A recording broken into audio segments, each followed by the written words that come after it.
24 interporti di tutta Italia uniti in rete, l'ultimo quello di Civitavecchia, e la richiesta al governo di cambiare le leggi e renderle più snelle e adatte al mercato dei nostri giorni.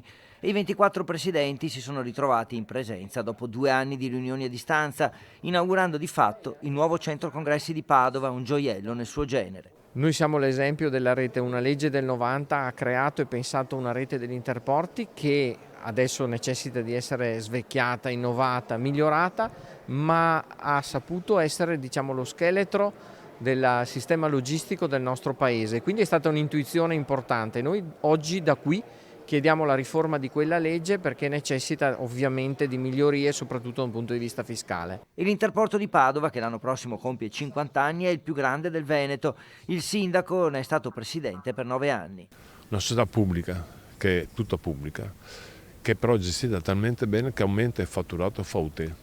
Per cui non è vero che il pubblico non funziona. Il pubblico funziona se è gestito bene, è molto diverso. I soci sono Camera di Commercio, Comune e Provincia. Non è escluso che questa società possa andare anche in borsa, perché è talmente buona come aspetto anche il ritorno investimento, però non è detto. La rete degli interporti italiani è capace anche di facilitare lo scambio nord-sud e le politiche di sviluppo. Padova è centrale in questo scenario. Assieme anche agli altri interporti facciamo quello che è il sistema a servizio dell'economia e in collaborazione con gli altri interporti nazionali facciamo quello che è la spina dorsale dell'intermodalità e della logistica. Le scelte per il futuro devono tenere conto di questo. Ecco spiegata la presenza del ministro Giovannini, collegato con il maxi schermo del centro congressi, 140 metri quadri di superficie, un gioiello della tecnologia.